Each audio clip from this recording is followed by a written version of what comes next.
तो दिल्ली से आखिरकार वो किसका फोन आया था जिसके फोन की घंटी बजने के बाद यह तय हो गया कि प्रेमचंद अग्रवाल को इस्तीफा देना होगा।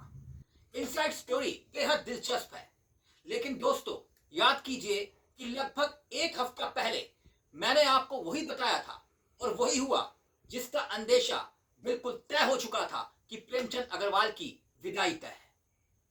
यकीन ना हो तो आप मेरे चैनल पर दिए गए वो तमाम वीडियोस देख सकते हैं जिसमें मैंने आपको बताया कि प्रेमचंद अग्रवाल का इस्तीफा होना लगभग तय है। राजनीति के छात्र होने के नाते मेरे लिए एक बयान काफी था इस बात को समझने के लिए कि प्रेमचंद अग्रवाल का इस्तीफा होगा। यह बात क्यों और वो फोन की घंटी आखिरकार किसकी थी जिससे तय हो गया कि जिद पर अटके प्रेमचंद अग्रवाल अहंकार में डूबे एक मंत्री को इस्तीफा देना ही पड़ा। आखिरकार वो कौन सी ऐसी शख्सियत थी जिसने दिल्ली में रहकर इस पूरी की पूरी पटकथा को तैयार किया और प्रेमचंद अग्रवाल को घुटनों पर आना ही पड़ा। यह सब कुछ बताऊंगा दोस्तों, क्योंकि दिल्ली से जो खबर सूत्रों के हवाले से मेरे पास आई थी उसके पीछे एक आधार था, क्योंकि यह बात किसी और ने नहीं बल्कि बीजेपी के एक बड़े नेता ने बातों ही बातों में मुझसे यह कह दिया था कि प्रेमचंद अग्रवाल को जाना होगा।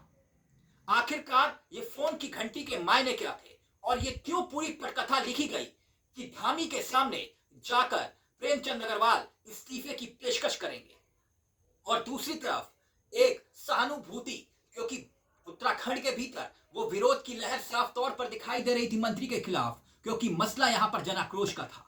और ऐसी स्थिति में विवाद यहां पर खत्म नहीं होता दोस्तों, विवाद यहां से शुरू होता है। अब आप कहेंगे कि शुरू कैसे, मंत्री ने तो इस्तीफा दे दिया। लेकिन बात सिर्फ एक लौते मंत्री की नहीं है, लेकिन आने वाले वक्त में एक और मंत्री जिस पर संकट का साया साफ तौर पर मंडरा रहा है, पहले उसी का जिक्र कर लेते हैं और फिर उसके बाद उस फोन की घंटी का जिक्र जो दिल्ली से बजी थी। लेकिन यहां पर बहुत महत्वपूर्ण बात यह है दोस्तों कि दूसरे मंत्री जिसका जिक्र मैं कर रहा हूं उसका जिक्र पहले भी कर चुका हूं। उसका नाम है गणेश जोशी। आय से अधिक संपत्ति के मामले में गणेश जोशी विवादों में घिरे हुए हैं, लेकिन जिस तरह से धामी सरकार ने जीरो टॉलरेंस की बात करते हुए यह दावा किया था कि सरकार किसी भी हद तक मंत्री के साथ खड़ी हुई दिखाई दे जाती है, और ऐसी स्थिति में धाकड़ धामी की छवि पर भी असर पड़ता हुआ दिखाई दिया।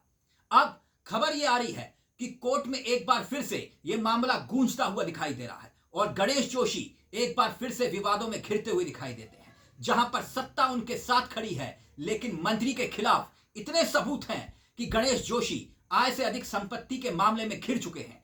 ऐसे में लगभग 6 से 7 मंत्रिमंडल या पूरी तरह से धामी सरकार के भीतर जो मंत्रिमंडल की तस्वीर आप देख रहे हैं वो लगभग बदलना तय हो चुका है और लगभग 4 से 5 चेहरे मंत्रिमंडल में ऐसे आपको नए दिखाई देंगे जिससे सूरत सरकार की बदलती हुई दिखाई देगी। लेकिन अब आते हैं प्रेमचंद अग्रवाल पर। प्रेमचंद अग्रवाल ये वो शख्सियत हैं जिनके अहंकार के किस्से सड़कों पर दिखाई दिए, जहां मंत्री अहंकार में डूबा हुआ दिखाई दिया और सत्ता सड़कों पर आम जनमानस से संघर्ष करती हुई दिखाई दी। और संघर्ष भी ऐसा जहां पर मंत्री के पास एक अहम जिम्मेदारी जो विधानसभा अध्यक्ष के पद पर रहे हों और वो सत्ता की हनक के कारण सड़क पर इस तरह से विवादों से लड़ते हुए दिखाई देते हैं, जहां पर जनाक्रोश साफ तौर पर उबाल मार रहा था, क्योंकि वो जनता से लड़ रहे थे और जनता नहीं बल्कि विपक्ष उनके सामने भले ही मौन था, मगर जनाक्रोश की लहर ऐसी थी कि मंत्री को इस्तीफा देना पड़ा। अब आप कहेंगे पटकथा, तो वो पटकथा कब लिखी गई?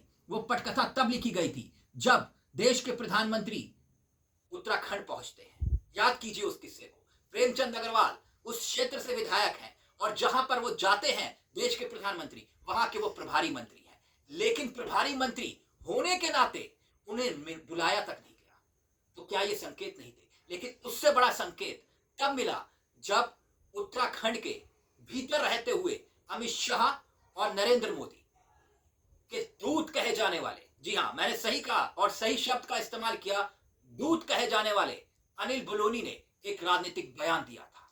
वो राजनीतिक बयान एक राजनीतिक छात्र होने के नाते मेरी समझ के लिए वो काफी था कि प्रेमचंद अग्रवाल का जाना लगभग तय है, क्योंकि अनिल बलूनी अमित शाह और नरेंद्र मोदी के बेहद खास है और तोल मोल कर बोलते हैं। लोकसभा के सांसद रहते हुए नहीं बल्कि पार्टी के भीतर और संगठन के भीतर उनकी छवि है।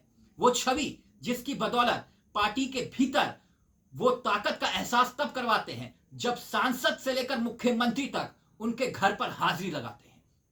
और ऐसे में अनिल बलूनी का सीधे तौर पर यह कहना था कि मैंने पार्टी फोरम पर अपनी प्रमुखता से बात रख दी है। तभी साफ हो गया था कि प्रेमचंद अग्रवाल की विदाई तय है। लेकिन दोस्तों, फोन की घंटी क्या वाकई में अनिल बलूनी की ही बजी थी, जिसके बाद ये पूरी पटकथा का अंत होने की एक प्रयास किया गया। लेकिन यहां से विवाद शुरू होता है दोस्तों, क्योंकि यहां बैकडोर भर्ती का मामला है, और उस भर्ती का भी जिसकी गूंज उत्तराखंड के सियासी गलियारों में गूंज रही है कि आखिरकार 1,75,000 की नियुक्ति वो किसकी थी और किसके क्षय पर लखनऊ के एक व्यक्ति की नियुक्ति मंत्री की सिफारिश पर हुई। बहुत कुछ है उत्तराखंड में घटना अभी बाकी, क्योंकि अंदर की खबर यही है कि यहां से कहानी शुरू होती है। नमस्कार, जय हिंद, जय भारत, जय उत्तराखंड।